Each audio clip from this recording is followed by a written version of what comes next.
Agora está uma boa noite muito melhor, muito mais leve, muito mais tranquilo. A gente está mais integrado. E empreender é trocar, empreender é contribuir. Bom, empreender é despertar comportamentos. Quais os maiores comportamentos que um empreendedor precisa? O que vocês discutiram aí? Quais comportamentos? O que vocês discutiram? O que o empreendedor precisa? Ação, atitude, iniciativa, o que mais? Planejamento. Liderança, coragem, o que mais? Levanta o braço aqui quem já tem uma empresa, por favor. Isso, legal. Levanta o braço quem tem muita vontade de trabalhar por conta própria ou abrir um negócio. Legal, obrigado. Bacana. Qual a diferença de um funcionário público ou de um colaborador de uma empresa para um empresário? Qual a diferença?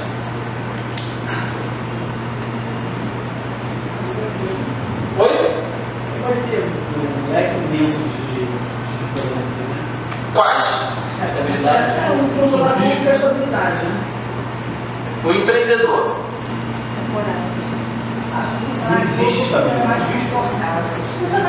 Hoje os resultados dele não vai interferir no crescimento daquele setor. Ele acaba se acomodando porque se eu trabalhar dentro daquele sistema. O empreendedor não, ele tem que literalmente matar um leão com um tiro. Ele tem que ter ideias, ele tem que inovar para que a coisa aconteça. Eu tenho uma diferença muito básica. A primeira diferença, talvez a mais básica, é assim: o funcionário público ou o funcionário de uma empresa privada, o colaborador de uma empresa privada, dá o dia 5, o pagamento dele sai. O empreendedor dá o dia 5, sai o pagamento de todo mundo.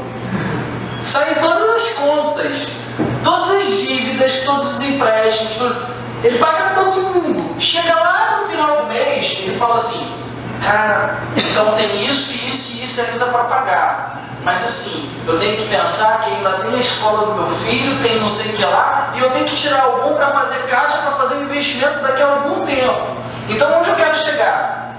O empreendedor, ele já começa o mês com uma série de responsabilidades. Ele tem que todos os dias se desenvolver. Ele tem que todos os dias se treinar. E ele tem que todos os dias entender que se ele conseguiu conquistar alguma coisa, ele tem que ficar atento. Porque o próximo passo provavelmente vai ser um passo muito mais difícil. E se ele não ficar atento, existe uma tendência muito grande dele voltar do zero. Então a diferença básica é o seguinte: o empreendedor é aquele que não relaxa.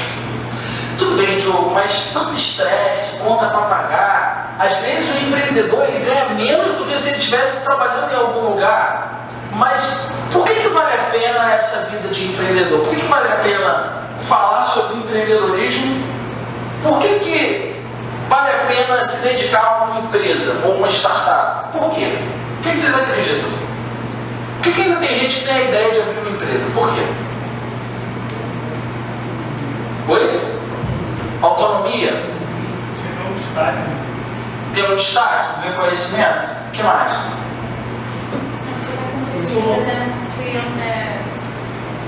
Cumprir uma missão. Eu sou motorista do carro. Depende de mim agregar cavalo no meio. Mas tem uma coisa que é muito importante, que é o que ela falou. Você só consegue, no momento que é muito difícil, você tem altos e baixos, mas no momento que são os momentos mais difíceis, no momento que você pensa que não tem saída, você não se apega na tua autonomia. Você não se apega no reconhecimento que as pessoas têm de você. Você não se apega no dinheiro que você pode vir a ganhar no futuro. Você se apega no significado que aquilo tem na tua vida. Você se apega na contribuição que você está tendo no meio. É só isso que você se apega nos momentos mais difíceis. E é exatamente que são esses momentos que eu chamo de momentos de virada. Porque Na vida de um empreendedor, você tem aí algumas estatísticas do Sebrae, 70% das empresas, alguns anos atrás era 90%, hoje 70% das empresas fecham nos primeiros 2 anos. É muita coisa.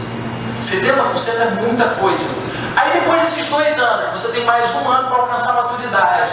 Depois desse 1 ano para alcançar a maturidade, você começa no lucro. Só que geralmente nos 3 anos você já brigou com o teu sócio. Só que geralmente nos 3 anos, aquela pessoa da tua família que está envolvida ali já causou uma briga na própria família. Então, quando você chega nesses pontos de virada, às vezes você precisa de um detalhe, um itemzinho que vai fazer uma diferença, e o nome disso se chama perseverança. E para perseverar, cara, não adianta você falar assim, é o resultado financeiro que está por vir. Isso não é o suficiente para o ser humano. Porque se for o resultado financeiro que está por vir, ele fecha o negócio, ele entra numa empresa, ele trabalha numa empresa, ele vai fazer concurso público, ele vai trabalhar em outra área. Não é isso. É a minha autonomia, a minha liberdade, mas chega um ponto que quando você tem ali 1 ano e meio, 2 anos de negócio, que é um esgotamento mental e físico. Porque no início é necessário ser dono da operação e não dono do negócio. Só que depois de 1 ano e meio, 2 anos, que você passa a ser dono da operação e você coloca a operação redonda, você começa a ter uma visão estratégica e começa a ser dono do negócio, que é quando você consegue se multiplicar. Aí você muda toda uma perspectiva de visão sobre aquele tipo de negócio ou de trabalho. Só que naquele momento de dificuldade, a gente não se apega ao dinheiro, a gente não se apega ao que está por vir, a gente se apega ao significado. São significados muito profundos. É isso que faz um empreendedor entender que é melhor ele ter uma empresa a trabalhar em algum lugar. Porque significado tem a ver com contribuição. E quando você trabalha contribuição, você entende qual é a tua função na face da terra. Qual é a tua função profissional. Qual é a tua função. Com quem que você está colaborando, com quem que você está multiplicando. Porque quando isso faz sentido, aí vale a pena você olhar para aquela dificuldade e passar por cima dela. Quando isso não faz sentido, a gente joga a toalha. Quantas pessoas vocês conhecem que têm ideias maravilhosas? Quantas pessoas? Poucas ou muitas? Muitas. E quantas dessas pessoas você olha e fala assim, caramba, que potencial! Inacreditável potencial. Poucas ou muitas? Agora coloca isso no funil. Quantas você consegue ver essas pessoas fazer aquela ideia se tornar realidade? Pouquíssimas. Agora coloca mais no funil. Quantas dessas conseguem se tornar realidade e dar continuidade àquilo? Porque são coisas completamente diferentes do que eu estou falando. O que a gente precisa entender no negócio é o seguinte: eu já tive muitos funcionários, já tive diversos funcionários. Hoje, cada vez mais, eu tenho a tendência de terceirizar os especializados. Eu terceirizo sempre para os mais especializados, porque é dessa forma que eu consigo visualizar que aquele que está trabalhando é o melhor. Porque se ele não for o melhor, eu coloco outro. E eu não tenho vínculo trabalhista com ele. Então eu mantenho a minha qualidade. Eu posso pagar um pouco mais, mas eu continuo mantendo a minha qualidade. E se ele é terceirizado e ele é um CNPJ, ele tem as mesmas perspectivas que eu para que o negócio dê certo. Porque se eu pago um fixo para o cara, a tendência é ele trabalhar nos primeiros 15 dias. Depois dos primeiros 15 dias, ele senta e fala assim, pô, mas eu já estou ganhando 2.500 fixo, 1.500 fixo. Então isso significa que se eu fizer muito, se eu fizer pouco, vou fazer um café com leite, pronto, acabou. É exatamente assim que a maioria das pequenas empresas começa olhando e falando assim, vou apostar, vou contratar, vou colocar. Quanto mais pessoas tiverem aqui, mais eu vou conseguir me multiplicar. Não é assim que funciona. Então, a gente tem muitas dúvidas no início de montar um negócio. O Sebrae nos ajuda muito. Só que o que eu vou falar aqui é uma visão além do Sebrae. É além de uma visão técnica. É a capacidade que a gente tem ou não da gente conseguir virar fênix, sair lá das cinzas, despertar uma força interior que a gente não tem noção que nem a gente tem. É a gente olhar e falar assim, caramba, o funcionário está me dando problema, mas quem contratou aquele funcionário? Fui eu. Então por que eu estou reclamando dele? Eu tenho que tomar uma decisão. Eu mando embora, ou então eu vou lá e capacito, desenvolvo aquele colaborador. Mas o que eu vou falar aqui para você a gente, ao invés de ficar olhando ou se inspirando em histórias de sucesso, é que a gente cria a nossa história de sucesso a partir dos comportamentos. Então, eu vou conversar com vocês sobre alguns assuntos hoje. O primeiro assunto que eu vou falar com vocês é sobre resultados. O segundo assunto que eu vou falar com vocês são sobre 10 comportamentos. E o terceiro assunto que eu vou falar com vocês é sobre inteligência emocional. Num grau de importância, eu falo que para vocês o mais importante é o último. Porque se você não tem inteligência emocional, você não trabalha o segundo item, que é o segundo mais importante, os 10 comportamentos. Se você não tem uma boa inteligência emocional, você não tem comportamentos que te impulsionam, você só tem crenças e comportamentos que te atrasam. E o terceiro item, que é importante, mas no nível de importância, o terceiro item é o resultados. Então, eu vou falar resultados, depois eu vou falar sobre 10 comportamentos e depois eu vou falar sobre inteligência emocional.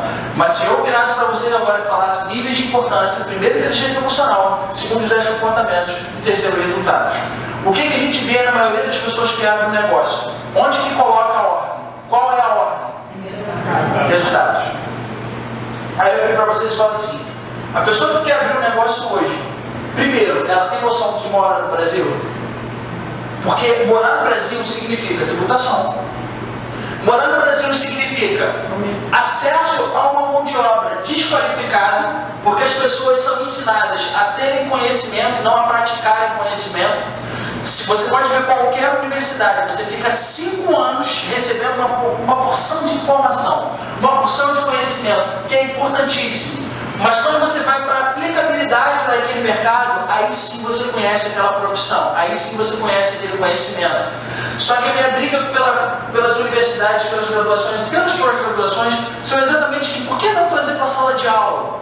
Por que não colocar uma dinâmica e trabalhar com um cara ali de uma empresa naquela área? E por que não interrogar as pessoas se aquilo é um pede? Então a gente tem aí alguns choques de realidade brasileira, outro choque de realidade brasileira, que tem a ver com o resultado. Brigas de gerações. A gente tem gerações brigando o tempo inteiro. Você tem aí pessoas, às vezes, de 25 anos, que nunca tiveram nenhuma experiência profissional, que estudaram, e entram para poder comandar uma equipe de 10, 20 pessoas de uma forma totalmente despreparada. E às vezes, você precisa contar com aquela pessoa. E às vezes, quando você está iniciando o seu negócio, você não tem condição de conseguir um líder fantástico, com um salário fantástico. Então, você precisa contar com aquela pessoa. E no Brasil, infelizmente, a gente tem uma realidade muito ruim, que as pessoas olham e falam assim, está começando agora? Beleza, durante 15 dias eu compro a tua ideia. Depois desses 15 dias, não, mas isso daqui está muito fraco, não tem perspectiva de crescimento. Mas se você não coloca a empresa para crescer, é pior ainda. Aí realmente que não vai para frente. Mas não existe esse tipo de consciência. Tudo bem o que eu estou falando? Faz sentido o que eu estou falando com vocês? Então eu estou falando sobre resultados ainda. Pessoas que começam um negócio por resultado se frustram. Por que você vai abrir um negócio? Eu vou abrir um negócio porque eu vou ganhar dinheiro. Beleza, você já pensou em outras possibilidades? Uma vez eu tive um cliente que ele chegou e falou assim, Diogo, eu quero abrir uma franquia porque eu estou com dinheiro guardado. Ele tinha um bom dinheiro guardado. Se esse dinheiro ficasse na poupança, ele ia sobreviver, ele não ia viver. Se esse dinheiro entrasse numa franquia, talvez nem sobreviver ele fosse, por causa da falta de experiência que ele tinha na relação à franquia. A crença dele era a seguinte, eu vou abrir uma franquia porque eu não preciso trabalhar. Vocês acreditam nisso? Vocês acreditam que a pessoa que abre a franquia, não abre a franquia vai cuidar de tudo, tem um contrato lá, tem um manual lá de procedimento. Vocês acreditam que uma franquia a pessoa não precisa trabalhar? Quem trabalha mais? Um empresário, um empreendedor, estou falando no início, tá? Um empreendedor ou uma pessoa que está dentro da empresa? Quem trabalha mais? Um empreendedor, um empresário. O empresário trabalha 80 horas para não trabalhar 40 horas para outras pessoas. Ok, e diante disso, o que ele fez? Ele olhou e falou, franquia, é a minha franquia. Eu falei para ele assim, com quem que você falou? Não, eu falei com o pessoal da franqueadora. Então eu virei para ele e falei, ok, mas você já conversou com alguns franqueados, com algumas pessoas que têm franquia? Isso daí que você está falando é crença, é achismo da tua parte ou é experiência prática? Não, mas a mulher falou que o payback é em 6 meses, ok? Ela vai falar sempre, ela quer vender, ela está com interesse de vender. Agora, conversa com as pessoas que têm a franquia. Ele fez esse exercício durante 2 semanas, ele entrevistou 5 pessoas de franquias. Qual a conclusão que ele chegou? Vocês acreditam? Ele comprou ou não comprou a franquia? Não comprou. Por quais motivos ele não comprou a franquia? Ele precisava trabalhar. Trabalhar loucamente. E a crença que ele tinha não conseguia. E o risco é pequeno ou grande? É altíssimo. Não significa que uma marca famosa vai fazer sucesso em uma região, um bairro, um local. Quer ver um exemplo muito simples? Uma cliente nossa abriu uma loteria. Loteria geralmente é uma coisa que dá muito movimento. Você abre uma loteria que tem no centro da cidade com um movimento absurdo. Você sempre vê fila na porta da loteria, não é assim? Sim ou não? Sim. Você vê movimento, você vê fila, você vê tudo. Só que ela abriu próximo a diversas igrejas evangélicas. Ninguém joga. Um negócio que é sinônimo de sucesso, que é uma loteria, que assim, se você for parar para pensar assim, a marca é mais do que conhecida. Todos os brasileiros conhecem o que é a loteria. Todo mundo conhece uma loteria. É legal, tem um manual, você chega lá, abre e as pessoas entram. Você não precisa muito de marketing, você não precisa muito de... Não, simplesmente você abre a loja, uma loteria, as pessoas entram, começam pagando conta, você quer fazer um jogo, você quer fazer um bolão, não sei o que lá. Cara, só que ela fez no lugar errado, com um público sem nenhum tipo de pesquisa, sem nenhum tipo de preparo, ela simplesmente foi e fechou a loteria. Então, quando a gente pensa em criar um negócio como resultado, a gente tende a se frustrar de forma muito grande. Agora, eu não sou um cara utópico, eu sou um cara focado também em resultado. O que eu quero passar para vocês é o seguinte: o resultado é uma consequência do processo de abrir um negócio. Quando você abre uma loja, por exemplo, num shopping, quando você abre uma loja no shopping, o payback geralmente é de 36 meses. Cara, 36 meses significa fluxo de caixa que você vai ter que tirar do seu bolso e pagar. Significa investimento seu que você vai ter que tirar do bolso e pagar. Significa que você vai se aborrecer pra caramba com aqueles colaboradores que estão ali, até você chegar no final dos 36 meses e falar assim, será que deu lucro? Onde eu quero chegar? Vocês são profissionais competentes, são pessoas que assumem o comprometimento da própria vida de vocês. Senão, vocês não estariam aqui ouvindo esse tema. Porque o tema empreendedorismo, ele geralmente fica na cabeça das pessoas. Mas poucas procuram realmente se interessar a fundo. Poucas dão o próximo passo, mudam o padrão. Se vocês estão aqui é porque realmente vocês estão interessados. Só que o que eu posso falar para vocês é o seguinte, o resultado é uma consequência. Começa devagar. Começa pensando em trabalhar por conta própria. Percebe se isso vai dar certo. Aí você dá um próximo passo. Você vira e fala assim, caramba, eu estou com uma ideia de criar uma empresa. Pergunta para as pessoas se isso daria certo, se isso não daria certo. Depois de você ter uma amostragem, aí você começa a dar o próximo passo. Posso dar isso em exemplos práticos, ok? Eu estou falando aqui de 3 conceitos. O primeiro conceito é o conceito do autônomo, aquele que trabalha por conta própria. Aquele que dorme e acorda pensando em vender, pensando em se multiplicar para poder comer o próprio pão. Esse é o primeiro conceito. O segundo conceito é o que a gente chama de startup. A startup no Brasil está há 5 anos. Poucas pessoas escutam falar desse termo, dessa expressão. Startup. 5 anos. Esse é o segundo conceito. O terceiro conceito é o conceito de empresa. Ok? Qual é a diferença? Aqui tem CNPJ. Aqui e ali, ali e ali não precisa de CNPJ. Certo? Aqui tem CNPJ. Beleza. Autônomo. Cara, você está lá no teu trabalho, com CLT, ou então você é representante comercial, você quer montar um negócio. Começa trabalhando por conta própria. Se você quer montar um restaurante, começa vendendo quentinha na tua casa. Começa fazendo para os amigos. Começa ligando para as pessoas e fala assim, ó, fiz um almoço aqui em casa, o almoço custa R$20. Vem aqui, bota 4 pessoas, bota 5 pessoas, bota 10 pessoas. A primeira fase de qualquer negócio é a experimentação. Como como que eu errei na minha vida por não participar dessas etapas? Eu sempre fui muito afobado em negócio. Agora eu estou aprendendo, eu estou dando um passo de cada vez. Porque se você não passa pela experimentação, você aprende com a experiência. Mas não com a experiência de outras pessoas colaborando com você. A tua própria experiência de errar e se frustrar. Então aqui, se você experimenta por conta própria, cara, o que você vai pagar? Você vai pagar o feijão com arroz, porque a cozinha já é sua, o forno já é seu. Você vai montar um negócio, você quer montar um restaurante. Você está começando pela experimentação, você está trabalhando de forma autônoma. Aí você pega um isopor, você vai lá, sanduíche, queijo, presunto, não bota maionese porque no sol faz mal, queijo, presunto, sanduíche, ou então atum, vai lá, bota no isopor, vai vender na praia. Conta própria. O que você tem a perder? Nada. Só os ingredientes. A cozinha é tua, a faca já é tua, o isopor é teu. Percebe que aqui não existe custo que depende de você. Aqui é o boca a boca, é a troca. Beleza. Aí você vira e fala assim, agora que eu estou trabalhando por conta própria, saí da faculdade, quero montar um escritório de advocacia. Não, eu trabalho por conta própria. Eu ainda estou CLT lá, ainda estou trabalhando, estou fazendo isso nas minhas horas extras, estou fazendo isso, ganhando um dinheiro extra. Beleza. Caramba, não é que isso está dando certo? Aí, quando você chega nesse momento, tem gente que pula essa etapa do meio. Aí vai fazer assim, ó, pronto, vamos montar o escritório de advocacia mesmo.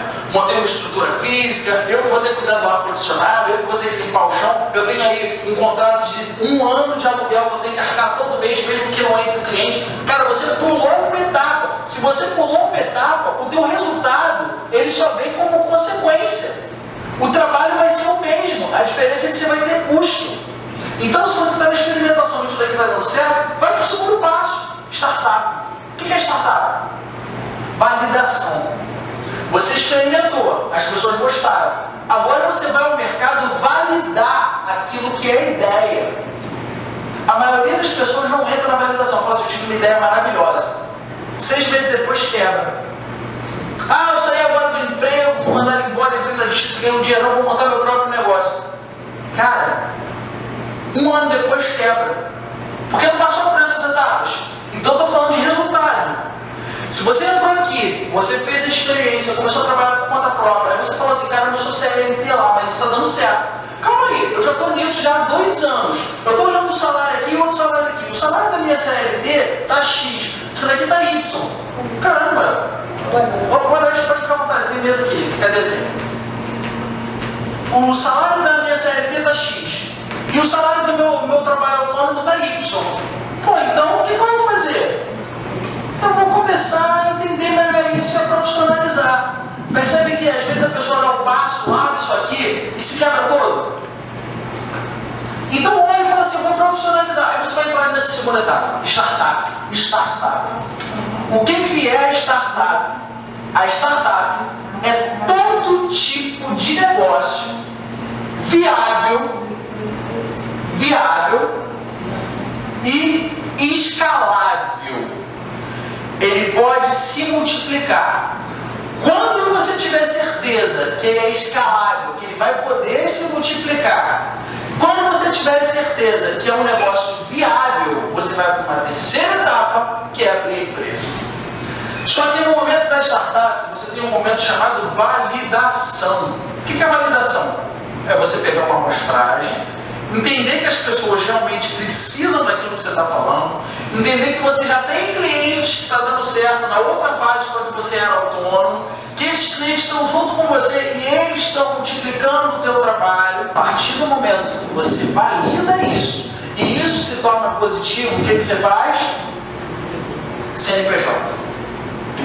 Aqui você já está na seguinte fase. Aqui eu preciso de uma estrutura física, aqui eu preciso me desenvolver sim, aqui eu preciso contratar funcionário. Cara, em todas as áreas.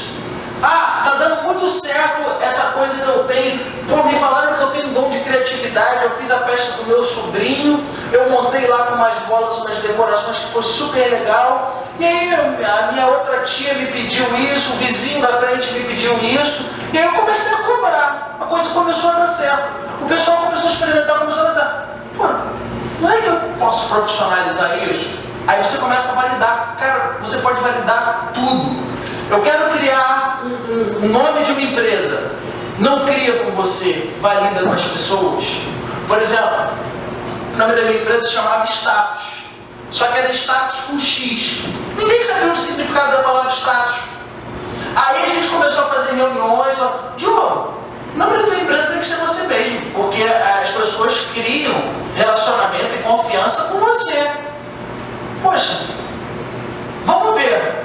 Eu comecei a perguntar a alguns clientes, comecei a perguntar a alguns alunos, as pessoas que trabalham com a gente, as pessoas que são parceiros, a fornecedores. Diogo, era para ter sido assim desde o primeiro dia. E por que às vezes a gente é tão cabeça dura? A coisa está na nossa frente e a gente não enxerga. Aí eu comecei a validar. Beleza. Mas você acha que é muita vaidade colocar o meu nome como o nome da empresa? Não, Diogo, pelo contrário. É exatamente assim que você dá a tua cara a tapa. Então as pessoas vão começar a confiar mais em você. Se você está dando a cara a tapa, significa que a tua reputação tem que ser uma reputação correta. Então o teu nome está lá, a tua cara está lá. Então você cria mais confiança. Aí eu comecei a validar isso. Depois que eu validei isso, agora sim, agora vamos mudar o contrato social, vamos mudar o nome da empresa, vamos mudar tudo. Então, se a gente não tem essas etapas, cara, a gente está focando única e exclusivamente no resultado. E o resultado não vem da noite para o dia em nenhum negócio. Cara, você pode ter fluxo de caixa, você pode ter... Não vem da noite para o dia. Existe essa possibilidade? Existe 0,0001% de vir o resultado da noite para o dia. Por uma razão muito simples. Hoje a gente tem internet. Cara, você criou um produto aqui, provavelmente uma semana depois tem outra pessoa. Você abriu um restaurante aqui, uma semana depois tem um restaurante do lado aberto. Você teve uma ideia que começou aqui. Um mês depois tem uma pessoa com a mesma ideia em outro lugar da cidade. Então você não é a pessoa mais esperta do mundo e mais especial, você não é um menino prodígio, você não é. Para o negócio se tornar viável e para você conseguir atingir os resultados que você tanto quer em menos tempo, é extremamente necessário pensar nessas 3 etapas. Faz sentido o que eu estou falando? Alguma pergunta sobre o que eu estou falando sobre resultado? Pode falar. Essa maturidade, né? Na verdade, a maturidade que você vai desenvolvendo, você pode estar errando tanto pela falta como pelo excesso. Eu venho de uma família onde a gente sempre teve comércio, né? E eu lembro que a minha mãe fazia conta de quanto custava a batata, o bacalhau, os ingredientes para montar o bolinho para saber quanto que isso ia ser vendido. E que muitas vezes a pessoa fala assim, mas quanto é que você calcula? Aí eu boto um valor. Ou você pode estar cobrando de menos no seu produto, ou você pode estar cobrando demais e tirando ele do mercado. Sim. Né? Então, assim, quando você diz, está no autônomo, passa para o startup e chega no CNPJ, é nesse experimento que a gente consegue chegar a ajustar as informações para chegar lá na frente. Porque você pode ir direto para o CNPJ. A possibilidade de dar certo é menor. Pode dar certo? Pode. Só que aqui você vai tomar muito tapa. Você não precisa tomar tanto tapa assim. Você pode ir devagar. Pô, eu estou trabalhando eu estou fazendo estágio e eu estou me formando e agora eu quero montar um negócio na área que eu estou me formando. Beleza, começa a experimentar. Começa a ver se isso está vendendo, se isso não está vendendo. Aí você passa por uma outra etapa. Olha, realmente eu vou formalizar isso, vou profissionalizar isso, vou validar isso. Vou validar isso com o mercado, vou validar isso com fornecedores. Por exemplo, você quer montar uma loja para poder vender roupa. Cara, o preço do botão que a pessoa vai vender para você fazer uma camisa vai ser completamente diferente do botão que ela vai vender para você produzir 1000 camisas. E aí, como que a tua estratégia vai influenciar em cima do negócio? Porque você pode ter uma estratégia de fazer 1000 blusas, ou você pode ter uma estratégia de roupa personalizada. Se você consegue experimentar, validar, aí sim, no momento que você entrar no CNPJ, cara, tá tudo bem formatado, a estratégia está bem formatada, o foco do negócio está bem formatado, o nome, a marca, o site, tudo. O problema é que a gente quer um resultado tão rápido, que simplesmente a gente quer sair daqui e ir para lá. A pessoa fala assim, o que você fazia ontem? Eu era estudante, e hoje? Hoje eu tenho que ganhar dinheiro pra caramba porque acabou a faculdade. Não dá, não tem condição. Não dá, não é possível. isso que a tua mãe fazia era muito legal. De tentar prever, né, de experimentar. Isso é muito bacana. É muito legal. Agora, é importante ajustar. Porque a dificuldade da preço do bolinho de bacalhau é uma dificuldade tão grande quanto você dar preço, por exemplo, num serviço de contabilidade. Você nunca sabe se você está cobrando o preço certo, se está cobrando o preço errado. Às vezes a gente menospreza o cliente. Ah não, aqui é um lugar... Eu vou dar um exemplo. A gente tem uma cliente nossa que ela tem restaurante. Ela tem alguns restaurantes aqui no Rio e ela resolveu lá na cidade dela, lá no interior do Ceará, abrir um negócio de um restaurante. Lá na cidade não existia nenhum tipo de restaurante mais sofisticado. E todo mundo menosprezava aquele público. Assim que ela montou um restaurante e todo mundo parou a cidade e foi para o restaurante dela que virou Point, que ela botava a noite de música ao vivo e tal, aí começaram a abrir restaurantes em outros lugares. Então, você dá o preço, você também não menosprezar o cliente. E quando você valida, quando você começa a validar, você começa a entender qual é o perfil de público que compra aquilo que você está vendendo. Quando você quer empreender, quando você começa a validar, quando você começa a pesquisar, quando você mostra para as pessoas assim, esse é meu produto. Até preço você pode perguntar para as pessoas. Não vou dizer que você vai acertar, tá? Mas você vai ouvir opiniões completamente diferentes. Então, essas etapas são fundamentais. Tudo bem até aqui? Então, vira para a pessoa que está do lado e pergunta aí, como é que foi essa parte da palestra dos resultados? Conversa com a pessoa que está do lado aí sobre isso. Pode conversar um pouco. Aí é só para preencher aqui nome, telefone e e-mail que eu vou mandar para vocês todo o material dessa palestra, como eu faço toda quarta-feira. Bom, então eu vou falar sobre alguns comportamentos, tá? Primeiro comportamento deles é busca de oportunidades e iniciativa. Cara, é impressionante assim. Você sente que a maioria das pessoas tem iniciativa e busca oportunidade ou espera sentado, deita, entra em depressão, fica na melancolia, ataca o mal do pânico? O que vocês sentem aí? A maioria das pessoas tem iniciativa, busca oportunidade ou padece? O que vocês sentem? Padece. Aí, eu vou dar um exemplo, tá? Não é de abrir empresa não, vou dar um exemplo simples. Quantas pessoas chegam e falam assim, Diogo, eu estou precisando de um emprego, eu não sei o que eu faço com o emprego, mas pode ser emprego de qualquer coisa, pode ser balconista, pode ser... É a palestra? Ah, tá, beleza. O que você quer? Eu quero um emprego. Em que área? Qualquer área, balconista, vendas, qualquer área, beleza. O que você está fazendo para isso? Ah, eu estou mandando currículo, beleza. Há quanto tempo? Há 1 ano. Tá. Me fala como que você está mandando currículo. Ah, eu entro lá no site, entro no site da empresa, mando, beleza. Aí eu venho para vocês e pergunto. Vocês acreditam que esse restaurante aqui, se tivesse uma pessoa fantástica, que conseguisse trabalhar, que trabalhasse muito bem, esse restaurante ia querer contratar? Sim ou não? Você sai daqui e vai para a loja ali da frente, que é uma loja de vendas, de roupa, de calçados. Se tivesse uma pessoa extraordinária, fantástica, que assumisse compromisso, que trabalhasse como se o negócio fosse da própria pessoa, você acha que essa loja ia querer contratar essa pessoa, sim ou não? Sim. Faltam bons profissionais no mercado de trabalho, sim ou não? Sim. Então, por que as pessoas não batem na porta? Ficam esperando a oportunidade de cair no colo? Vocês acham que para abrir uma empresa tem que ficar parado no lugar? A maioria das pessoas que eu vejo que abrem a empresa falam assim, pô, não está entrando cliente nenhum aqui na loja. E o que você está fazendo para trazer esses clientes, cara? O que você está fazendo? Cara, quantos passos você já deu para poder fazer? Cara, tenta de tudo. Eu falo assim, você tem que tentar de tudo. Cara, você já tentou de tudo? Você já foi lá, você já botou o cara com a placa aqui na frente e a placa aqui atrás? Você já fez isso? Não fez isso. Você já deu um distribuidor completo? Você já botou anúncio na internet? Cara, você já acendeu defumador dentro da loja? Tem que fazer de tudo, cara. Você tem que fazer de tudo. Tem gente que não faz nenhum passo e quer ter um resultado fantástico, extraordinário. Não dá, é impossível. Cara, buscar uma oportunidade, iniciativa, é exatamente isso aqui, ó. Sair da vitimização e assumir a responsabilidade.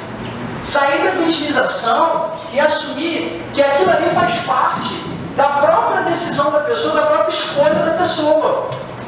Então, o que eu vejo nas empresas que eu trabalho, principalmente empresas familiares, empresas de 10, 15 colaboradores, é muito assim, mas eu estou fazendo isso, mas eu tenho que falar com fulano, porque fulano não faz direito, que não sei o que lá, porque ciclano não faz direito, que não sei o que lá.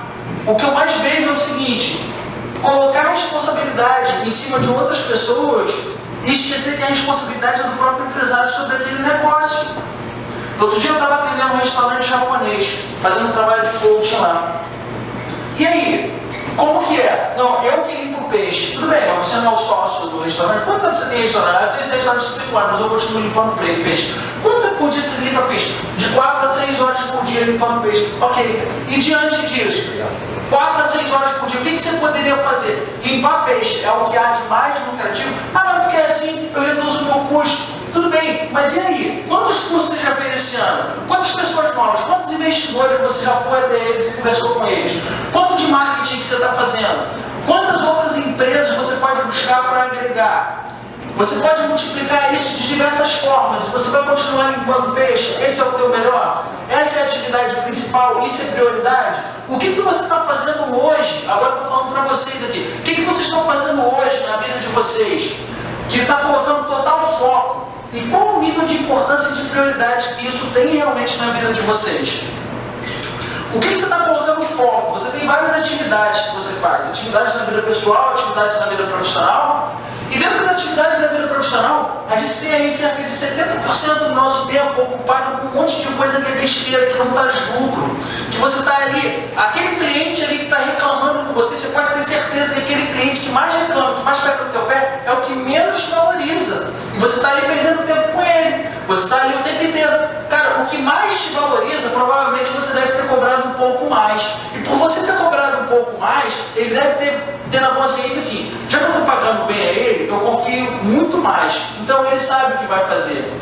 Provavelmente o cliente que te liga toda hora, aquele que mais perdoa, aquele que reclama, você vai lá, por exemplo, quando eu trabalhava com evento, eu ainda faço alguns eventos, mas eu fazia muito evento. Ah, Diogo, olha só, esse cafezinho aqui está muito frio, traz um outro para mim. Aí vai lá, não, esse café está muito quente. Cara, essa pessoa que está ali, ela realmente é importante para o teu negócio? Ela é um a mais, ela é o cliente, porque a gente não tem tempo nem energia para priorizar tudo. E a vida de um empresário, geralmente no início, ele tem que fazer tudo. Se o dono desse restaurante estivesse aqui e o chão estivesse sujo, estivesse um pano aqui, vocês acham que passava por cima ou limpava? Limpava. E se fosse um colaborador, principalmente um estagiário que começou agora? Não fui contratado para essa função. Essa não é a minha função, eu não assumo essa função. Então os empreendedores assumem a responsabilidade do seu próprio negócio, eles têm iniciativas, buscam oportunidade. Gente, se vocês saem da vitimização e entram na responsabilidade. Aí você tem um outro conceito, que é o seguinte: tem pessoas que reclamam, tem outras que escolhem novas oportunidades. O que você anda fazendo na tua vida?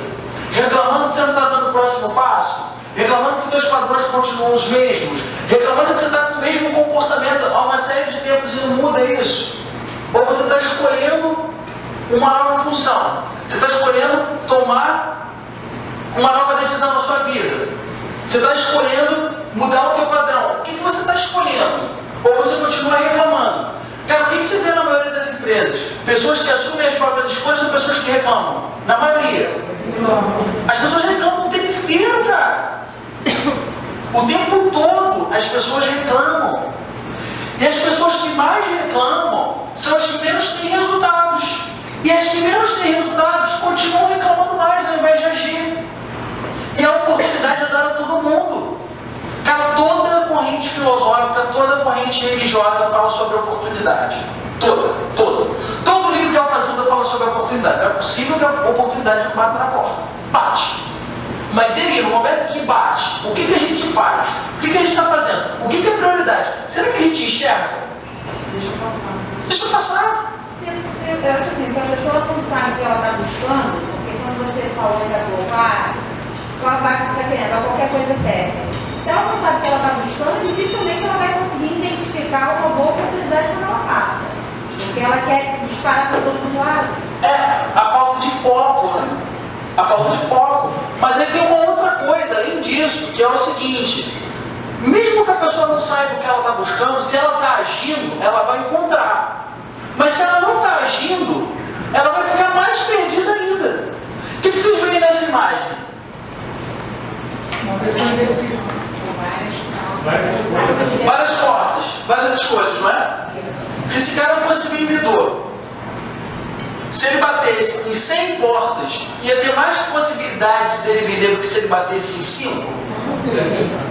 E o que vocês veem dos representantes de vendas? Ah, eu não consigo vender, eu não consigo vender. Fiz um trabalho em algumas empresas na área de corretagem de imóveis.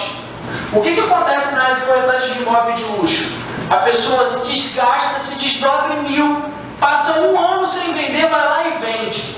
Mas trabalhando que nem um louco consegue vender. Aí quando vende, cara, tranquilo, aí começa a pisar em ovos, tranquilo, na paz, tranquilo, o dinheiro vai indo embora e vai gastando toda a comissão. Quando aperta, aí começa a reclamar, porque eu não consigo vender, aí começa a botar culpa. A culpa nunca é da pessoa, a culpa é do mercado, o mercado é muito difícil, o mercado de luxo está mais difícil ainda, é uma crise. A quantidade de reclamações que acontecem são muito maiores do que se ele tivesse agido. Pô, estou ligando para 10 pessoas por dia, por que eu não ligo para 30? Por que eu não crio a oportunidade dessas pessoas me indicarem? Então, a multiplicidade gera resultado, mas multiplicidade é ação. Tudo está na ação. Se a gente começar a colocar ação, até aquilo que a gente fala assim, não sei para que caminho seguir, até isso vai se direcionar.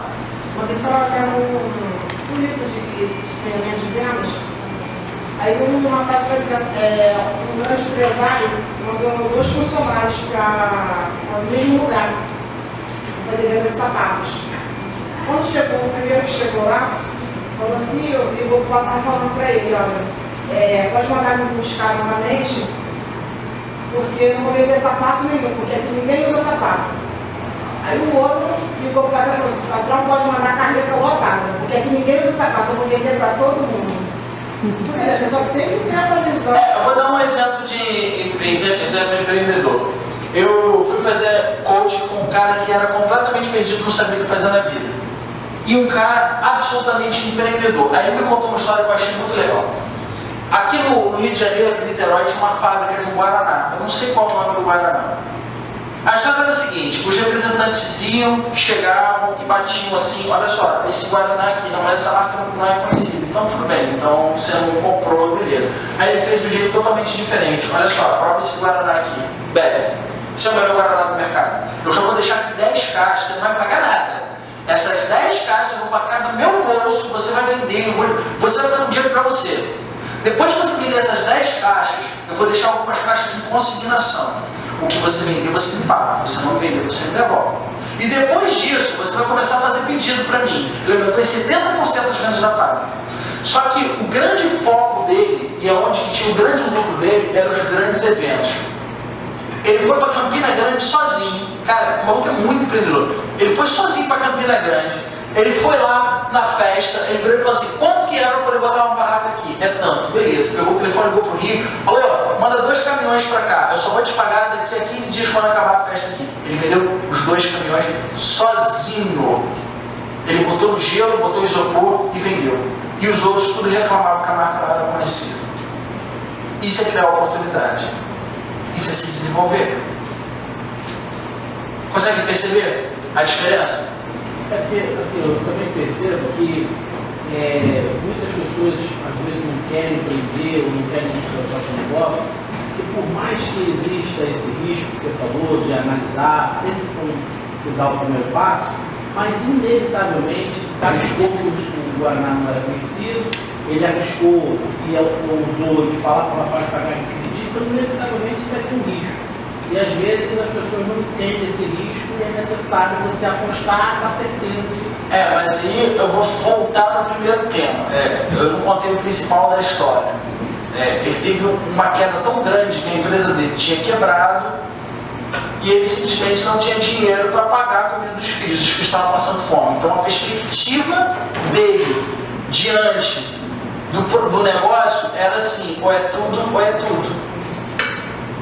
Então quando você tem um significado que move, muda completamente. Tem uma frase sensacional que eu aprendi há pouco tempo, que eu estou usando muito lá nas minhas palestras, que é o seguinte: enquanto tem cavalo, São Jorge não anda a pé.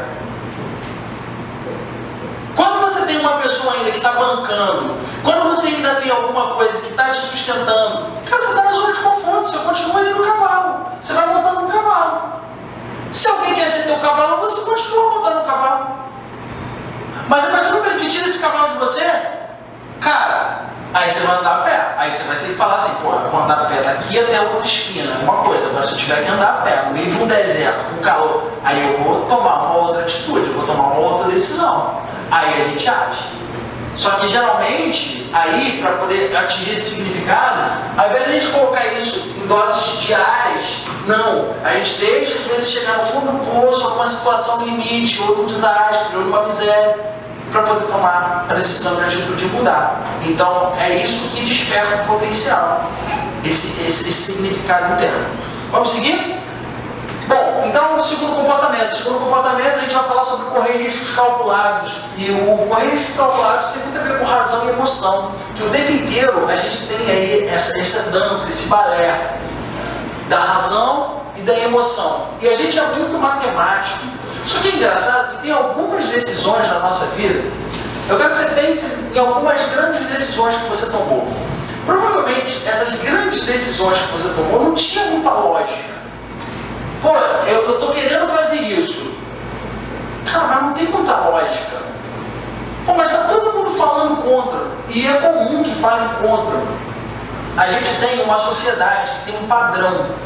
Esse padrão, ele precisa ser replicado e repetido. Qualquer ideia que você tiver fora desse padrão, você vai ser julgado, você vai ser apedrejado, as pessoas vão chegar e falar assim, não, você não vai conseguir, isso é ideia de xerife, e assim por diante. O tempo inteiro, quando você tiver uma ideia fora do padrão, as pessoas vão te criticar. Mas as mesmas pessoas que te criticam, depois de alguns meses ou alguns anos, que começam a ver você atingir um determinado resultado e atingindo um novo patamar, são as mesmas pessoas que vão dar um tapinha nas suas costas. Vão falar assim, caramba, você realmente é muito corajoso, audacioso, eu te admiro. Na hora que você precisava, não te apoiava, você não saía do lugar, você queria sair do lugar e a pessoa não deixava você sair do lugar. Então, a gente tem esse diálogo o tempo inteiro da razão e da emoção. E quando a gente pensa em família, filhos, quando a gente começa a pensar assim, mas essa decisão vai impactar outras pessoas, sim. Aí a razão vai começando a falar alto, vai gritando no nosso ouvido. Aí a gente tem o que a gente chama de self-1 e self-2, que é personalidades internas. Aí a gente tem uma personalidade que impulsiona a gente, que é o que a gente quer, que é a nossa própria voz. E a gente tem uma outra personalidade, que é uma outra voz interna, que fala assim, não, você não vai conseguir, você não vai sair do lugar, você não pode ir além. E aí a gente tem uma tríade que é o ser, fazer e ter. Será que essa ordem é ser, fazer e ter? Ou geralmente a gente inverte essa ordem? Ter, fazer, para pensar em ser. Porque quando a gente é com dignidade, a gente passa a exercer uma função ou abrir um negócio que tem a ver com a nossa personalidade. E se isso tem a ver com a nossa personalidade, a consequência é que a gente se dedique muito e a gente vai ter muito mais rápido, vai ser uma consequência muito natural esse ter. Só que geralmente o processo é ao contrário. Se vocês olharem aí dentro das empresas que vocês trabalham, se vocês entrevistarem alguém para poder trabalhar com vocês, as perguntas das pessoas nunca é assim, isso tem a ver comigo, eu posso fazer isso, eu posso colaborar com aquilo. Não, as perguntas são sempre assim, e quanto que é o salário? E vocês dão férias? De quanto tempo? E a quantidade de foco no ter termina tirando o foco no fazer. E óbvio, se a pessoa está focando só no ter e está deixando de fazer, ela vai para o trabalho só com o corpo. As pessoas falam assim, não, eu cumpro aquilo que eu preciso cumprir, mas eu não sou motivado para fazer isso. E aí os resultados? Sempre os mesmos. Passam 6 meses, passa um ano, passam 2 anos, às vezes passam 10 anos. A pessoa está sempre no mesmo patamar. Então, mas se eu tomar uma decisão aqui para envolver meus filhos, aí eu sempre faço a seguinte pergunta: seus filhos te querem feliz ou te querem triste? Teus filhos te querem bem ou te querem mal? Te querem bem. Portanto, se você tomar uma decisão para fazer bem para você, essa decisão vai fazer bem para teu filho. Aí entram alguns elementos: medo, insegurança, falta de coragem, indecisão, incerteza. Mas aqui eu já estou ganhando bem, já estou aqui há 10 anos. Tudo bem. E lá? E daí? a gente tem uma tendência a olhar daqui para trás, mas e daqui para frente? Quanto que você vai crescer aqui? E quanto você vai crescer lá? E aí? E o equilíbrio e a balança? E o próximo passo? Não. Fico aqui. Mais algum tempo. Daqui a 6 meses eu penso nisso de novo. Passaram 6 anos. E a vida segue, e segue, e segue. Ou também, se a gente não tem bem equilibrado esses dois, acontece ao contrário. Vou abrir um negócio assim. É o dinheiro que eu ganhei, é o dinheiro de família, é o dinheiro que você quer lá. Dei um passo maior do que a minha perna. Volto pro zero. Se eu não sigo esses passos, cara, eu não estou falando que não é possível, não, é extremamente possível. Mas se eu não sigo esses passos, a tendência é que o tempo leve muito mais. A tendência é que leve muito mais tempo. A dor vai ser muito maior. Então você tem o ser, o fazer e o ter. E você tem ali a experimentação. Depois da experimentação, a validação. Depois da validação, você abrir uma empresa e começar a executar. Aí você cria aí um fluxo de empreendedorismo. Tudo bem? Alguma pergunta aqui? Beleza, eu falei sobre 2 comportamentos. Eu queria que vocês se dessem essas notas. Não é para comentar com ninguém, não. É para você se dar essa nota e refletir. Coloca de 1 a 10 aí o quanto você hoje tem de iniciativa e de busca de oportunidades. Não é para comentar com ninguém, é para você se dar essa nota. Quanto você tem de iniciativa hoje? 1 a 10. 1 é nenhuma iniciativa e 10 é muita iniciativa. E segundo comportamento, que é esse comportamento que eu estou falando com vocês. Correr risco. De 1 a 10. Sendo 10, você corre muito risco e você está conseguindo aí ter approach naquilo que você quer, ou 0, risco nenhum. Reflete sobre isso, coloca uma nota para você e pensa em que lugar que você está hoje. Vamos seguir. Próximo comportamento, exigência de qualidade e eficácia.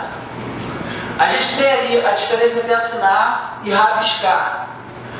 Quando a pessoa entra na empresa, nos primeiros 15 dias ela assina. A tendência natural é que depois desse tempo ela comece a rabiscar. 15 dias às vezes é muito pouco, tá? Mas vamos dizer assim, os 3 meses de experiência. 3 meses, a pessoa vai super bem.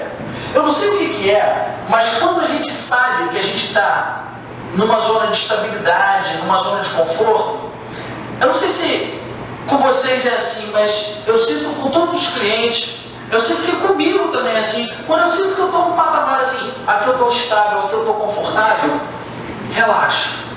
E quando a gente entra nesse relaxamento, é uma zona de conforto, que para sair dessa zona de conforto, cara, às vezes precisa acontecer um ligar um alarme, sabe? E aí o que acontece? Ao invés de a gente assinar com orgulho, com prazer, não, estou rabiscando isso aqui, eu estou fazendo desse jeito. Mandou ser feito, eu fiz. Minha função é essa, beleza, 5 horas da tarde bateu o horário, eu estou indo embora. 1 hora é a hora do almoço. A pessoa está rabiscando ali. Não, mas olha só, o meu dever foi cumprido, tá lá. Aí a gente tem uma outra questão no Brasil também, que eu não relatei essa realidade, que é o seguinte: olha, se você me mandar embora, você tem noção de quanto que você vai me pagar? Isso é uma coisa muito séria. Isso é uma coisa muito séria. Porque aquela pessoa, ela pode não estar gerando resultado nenhum. Você vai tentar capacitar aquela pessoa, ela está infeliz, ela tem um monte de questões que estão além do trabalho, mas ali no trabalho não está rendendo. E se você manda aquela pessoa embora, provavelmente a conta que vem é uma conta tão pesada, que você tem que pensar e repensar e refletir e tentar capacitar de novo. Porque a realidade também da justiça do trabalho não é uma realidade tão simples assim para um empresário. Infelizmente, eu convivo na área jurídica há muitos anos, minha primeira formação, eu sou advogado. Então, quando você olha para a justiça do trabalho, a gente tem o peso do CNPJ sim, e isso é uma realidade. A gente precisa olhar para essa realidade. E se você quer construir uma empresa, você tem que prestar muita atenção nas pessoas que você vai colocar para trabalhar. Porque no momento lá de pesar a balança, a gente pode olhar e falar assim: empresário está com 1 ano de empresa, não tem fluxo de caixa, não tem nada, mas está devendo isso sim, ela não deu resultado, mas não estou nem aí, tem que pagar sim. E aí? O que fazer? Então, diante disso tudo, você tem ali o ótimo e o bom. E o que você percebe hoje? Você percebe o bom, você percebe o ótimo. Como que é teu nível de eficiência? Porque se for, por exemplo, um trabalho que precisa de um processo, por exemplo, aqui é um restaurante, isso aqui é um processo. O Hugo é uma parte desse processo, está aqui. Quem quiser, até pode pedir alguma coisa para o Hugo. Ele vai servir muito bem, é um cara bacana. Isso é uma parte de um processo. Mas só que ele chega lá e tem a cozinha. E a cozinha prepara. E depois volta para o Hugo. E depois volta para o caixa. E todo mundo precisa estar bem alinhado. E diante disso, o que cada um está perseguindo? Qual é o comportamento que cada um está tendo? Eles estão perseguindo bom? Estão perseguindo ótimo? Aí você tem uma coisa chamada tempo, energia e dinheiro, que é outra tríade. Hoje, onde você está colocando o teu tempo e a tua energia? É aonde que está gerando o dinheiro que você tanto quer? A gente tem que trabalhar um outro conceito, que é um conceito chamado apego. A gente tem muito apego às coisas que a gente cria, a gente tem muito apego às coisas que a gente desenvolve. Se você pegar empresários de grande escalão, eu atendo alguns empresários assim, que os caras olham e falam assim, vou criar um negócio agora, eu quero vender daqui a 1 ano e meio. Ele não tem apego por aquilo, é um formato de ganhar dinheiro e se desenvolver para fazer uma outra coisa, Eu dou o exemplo de alguns clientes, eu vou dar um exemplo de um cara que tem uma clínica de fisioterapia, você entra na clínica, a clínica é o máximo, fantástica, um monte de funcionário lá, pessoas fantásticas, maravilhosas, já atendem super bem, uma estrutura bacana, você sai de lá super feliz. Aí vira e fala assim, quanto tempo você tem essa clínica? 10 anos. Beleza, se você fechasse isso tudo e parasse de reclamar das pessoas como o jeito que você está reclamando, e você abrisse uma salinha dentro do teu próprio apartamento para poder você atender alguns idosos com fisioterapia, você ia ganhar mais do que a clínica ou menos que a clínica? Eu ia ganhar muito mais do que a clínica. E por que você não faz? Porque eu criei a clínica, porque eu desenvolvi a clínica, porque apego. O apego está ligado ao egoísmo, está ligado à vaidade, está ligado ao orgulho. Então, às vezes, a gente olha para o negócio não é lucrativo e a gente tem apego com aquilo. Cara, se você puder enxugar tudo que você tem para enxugar, enxuga, sem apego. Ah, mas essa pessoa já está comigo há muito tempo, não sei o que lá. Tudo bem, ela está dando o resultado que você precisa. Então desapega, cara, em todos os sentidos. Enxuga. Onde é que está teu tempo e a tua energia hoje? Ela está gerando o dinheiro que você quer? Porque para gerar dinheiro, a gente precisa de tempo e de energia. Onde que está a tua energia? Onde que está teu tempo? A consequência é o dinheiro. Mas e aí? Você está focando o teu tempo e a tua energia naquilo que você precisa? Você está dando prioridade? Coloca aí para você, internamente, se você quiser anotar. É até legal que anote, mas olha para você, não precisa comentar com ninguém. De 1 a 10, qual é o teu nível de exigência, qualidade e eficiência? Será que você se exige? Você se desafia? Você busca os melhores como referência? Quem são os melhores na tua área? Você conhece esses caras? Qual é o teu nível de exigência com a qualidade do teu trabalho, com a eficiência do teu trabalho, com aquilo que você quer? Qual é o teu nível de exigência e de eficiência? De exigência de qualidade e de eficiência. Como que está hoje de 1 a 10 isso? Isso é um outro comportamento, ok? Próximo comportamento, persistência. A persistência é muito importante. A persistência faz diferença no resultado? A maioria das pessoas persiste ou não? Não. Sabe por quê? Porque é muito mais fácil a pessoa chegar com o resultado já pronto. E o mais difícil é você perseguir o resultado. Uma tarefa simples, ok? Olha, abre essa garrafa aqui de cerveja. Pô, mas eu não achei o abridor. Cara, eu sempre falo o seguinte: para qualquer atividade que você faça, esgote todas as possibilidades. Não são algumas possibilidades, são todas as possibilidades. Não para pela metade, vai até o final. Você já procurou em todos os lugares? Já procurou no canto da sala? Já procurou em cima? Já varreu o chão para ver se encontrou? Já procurou dentro da geladeira? Porque o abridor pode estar em qualquer lugar, cara. Mas você já esgotou todas as possibilidades? Porque o que a gente vê é que é muito fácil você chegar com um problema, mas a solução é para poucos. A solução é para aquelas disso, persistem. A solução é para pessoas que, ao invés de se frustrarem, são pessoas que transformam aqueles erros em conhecimento, em aprendizado. São pessoas que transformam dor em prazer. Aquela pessoa que fala assim, pô, meu casamento está tão ruim, estou há tanto tempo aqui nesse casamento, já fui traído e tal. Por que você não termina? Se você sabe que você foi traído, se você não quer mais isso para a sua vida. Ah, porque ficar sozinho é um grande problema. A pessoa está na dor. Aí você vira e fala assim, você já experimentou um final de semana sozinho, com seus amigos, com as pessoas que... Você já experimentou um final de semana? Por que você não experimenta? Coloca ação na vida. Aí está com os amigos. Olha, não foi tão ruim assim ficar sozinho. Aí começa a transformar essa dor em prazer. Aí muda completamente a perspectiva sobre o fato. Só que, se a gente não transforma essa dor em prazer, a gente cai na frustração, em cima de frustração, e mais frustração ainda, que é a tendência natural. A tendência natural é errar e reclamar do erro, errar e reclamar do erro, ao invés de aprender com ele. E aí você tem uma coisa chamada perspectiva e resultado. O resultado depende da perspectiva que você está olhando pelo próprio fato. Os fatos podem ser os mesmos, mas se você dá uma nova perspectiva para o fato, você muda completamente esse resultado. Então, diante disso, pensa aí de 1 a 10, persistência. De 1 a 10, o quanto que você é persistente? De 1 a 10. Quanto que você para pela metade? Quanto que você sente que está quase no momento de você passar e não passa? Pessoas que fazem concurso público, a maioria é por falta de persistência que não passam. Porque concurso é multiplicidade, assim como é vendas, assim como é abrir um negócio. Concurso precisa focar, mas precisa persistir. Geralmente a pessoa não passa no primeiro concurso que faz. A pessoa tem que fazer até bater na trave, bater na trave, e gol, fez o gol. Então, diante disso, o teu nível de persistência naquilo que você quer, de 1 a 10, pensa aí, você persiste mesmo? Não briga com você não, seja honesto com você não vai falar para ninguém. Quanto que você persiste? Quanto que você ouve as pessoas? Quanto que você finge que ouve? Quanto que você julga? Quanto que você acha que você já sabe de tudo? Aí você fala assim, não, vou fazer isso que eu já sei. Isso é persistência? Não, isso é teimosia. Isso é teimosia. Persistência é outra coisa.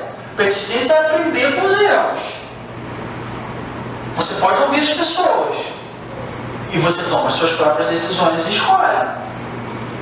Você está ouvindo as pessoas, porque tem pessoas que vão falar te alimentando, isso é positivo. Tem pessoas que vão falar te menosprezando. E aí? Você está sendo teimoso ou você está sendo persistente?